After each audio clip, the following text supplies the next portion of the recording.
Okay, it's me again, third try, right? We're not going to waste y'all's time too much today. We're going to go ahead and just do it separately. We could get the split screen working, but we could not figure out the echo for some reason.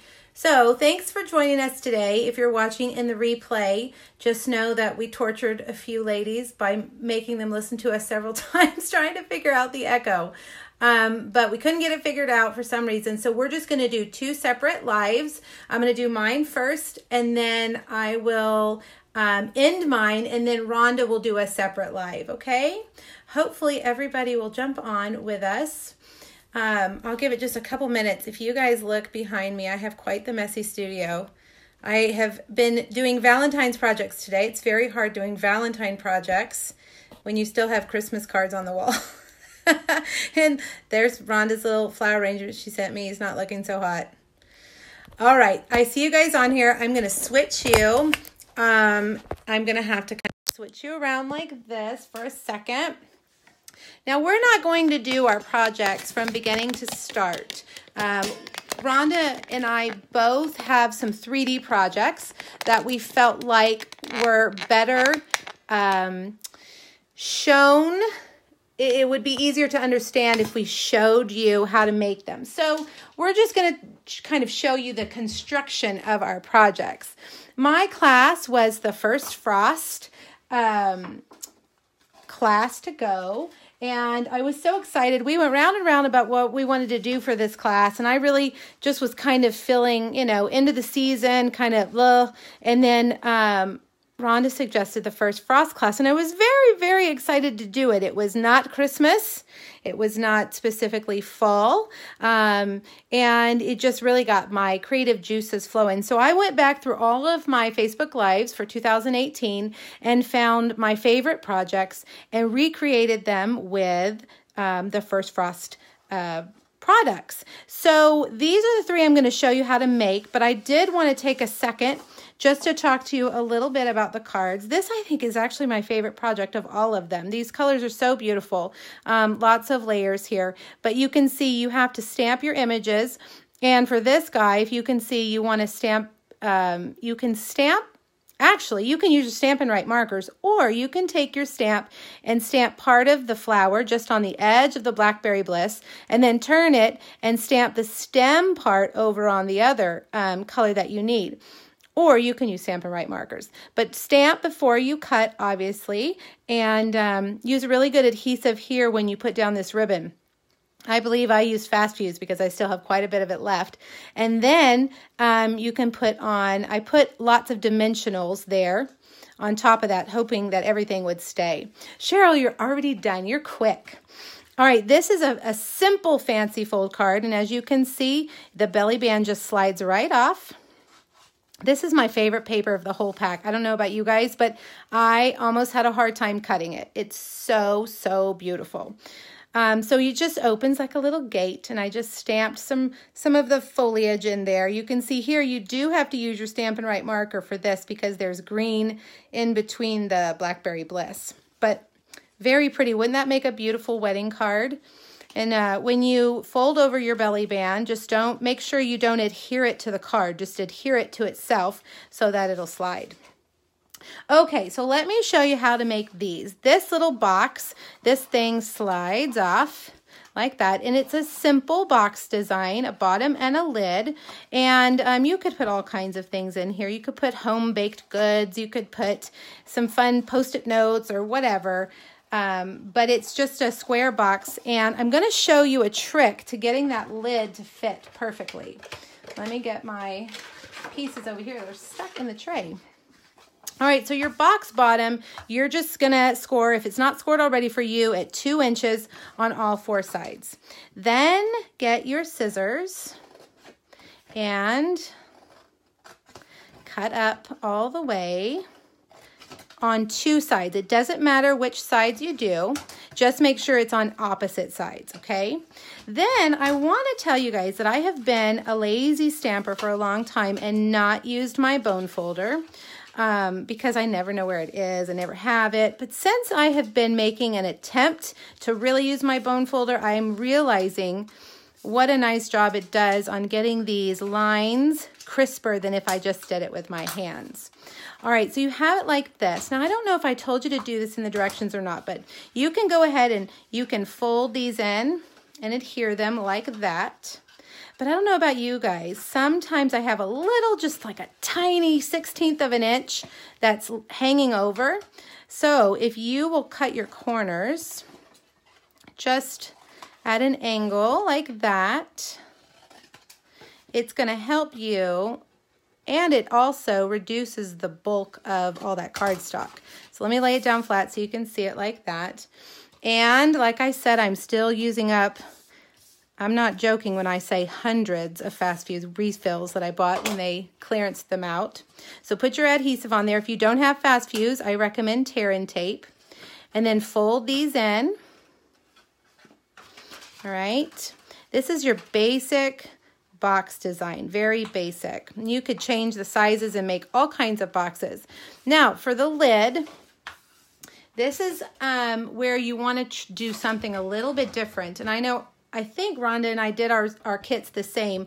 I did not score the lids for you guys because you want to create a tiny shim to make your box lid just kind of a hair's width wider. If we did it like an 1/8 of an inch, which is where our score lines are, it would be too big. So we need less than that. So what I do is I get about 4 or 5 Post-it notes and I stick it here on this side like that.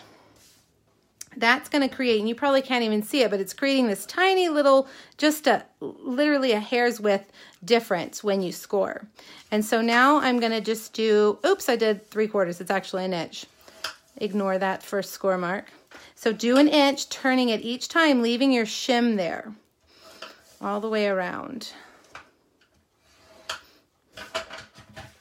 All right, now we're going to do this exactly the way we did our, you know what, let me fold those score lines first. It's easier to do them all at once. We're going to construct this exactly like we did the box bottom. So snip those score lines.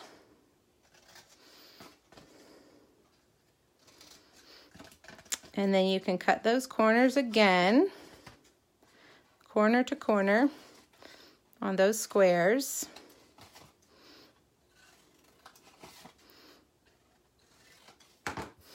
And then adhesive on each of your triangles. Well, trying to be quick and making a mess of my Fast Fuse here, but use tear and tape if you don't have Fast Fuse. Or if you like Tombow, I think Tombow would work well too. I just am not very good with liquid adhesive. I make a mess.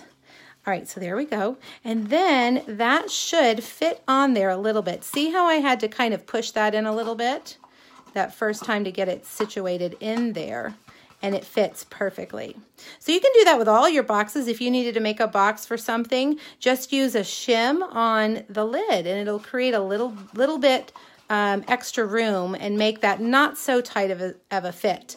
So then you're just going to layer up all your goodies on the lid, and this, you're going to tie this around so that it's a belly band also, and clip all those things on there. Isn't that beautiful?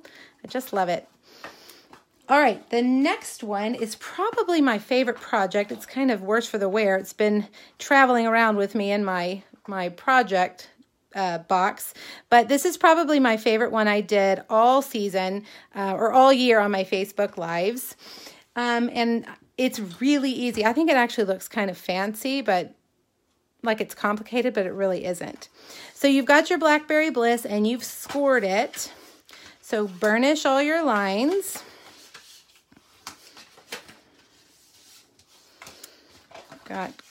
Do these on this side. Then over here you've got this skinny tab. So take your scissors and cut out those little skinny rectangles on the end. So we don't need those. And then use your strong adhesive, whichever one you've got, put it on that skinny tab. And you will, it's not going to fold. I was going to say it folds in half when you have 4 sections, but we actually have 3. So you want to line it up and adhere it behind that other, well, if I can get it lined up. I think that these would be beautiful place settings. You could put people's names on them right in the center because they sit so nicely. And there you've got your triangle box. Now, if you try to fold these in, obviously, oops, I forgot to, I didn't trim these. Make sure you trim these, you guys. You got to trim out those rectangles, but then also, oh, now I'm making a mess of it. Trim out the rectangles. You know what? I'm going to start over. Okay, you did that, but you've also got to trim these lines here, which I didn't do. But you have to make a triangle also. That's the most important part. I forgot to tell you. So go ahead and make the triangles, and they don't have to be perfect. You'll see when you start putting it together that you won't be able to tell if one triangle is pointy and one is not. So just, let's see, that one's going to need to be a little more pointy. They're going to overlap each other, and you're not going to be able to tell that one's not exactly the same. All right, so we're getting these. Don't they look like crayons now? A crayon with 2 points. Okay, now I'm ready to put this back here where it was. I got way ahead of myself. There we go. That's what it should look like. Now you're going to fold these in, and you're going to put adhesive on. The first one you don't need adhesive. The second one, it needs adhesive. And then the third one, right here.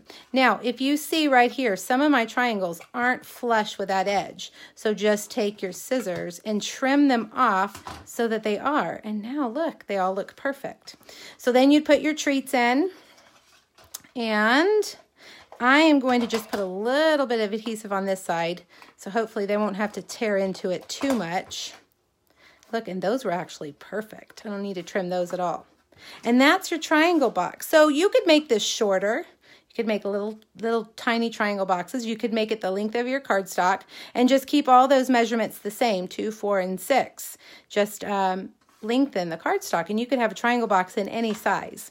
Now you're going to do the same thing with your designer series paper. You're going to wrap it around, but this one's not going to slide off. You're actually going to adhere it to the box and just pinch it like that to match your edges. All right? All right, so there's that one, and you can see all the little goodies, lots of layers. These were solid and these were stamped. That beautiful ribbon.